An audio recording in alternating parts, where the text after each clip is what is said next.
Vítam vás pri pravidelnom poľnohospodárskom okienku. Opäť mám pri sebe pána veterinára Mihociho, ktorého sa pýtam.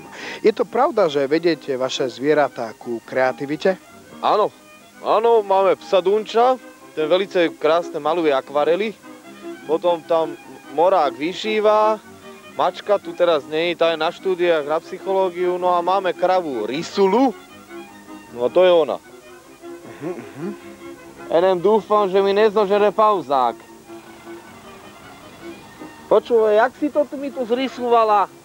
Však to je decimetre nie sú rovné, prosím ťa pekné. Čo je to za robota?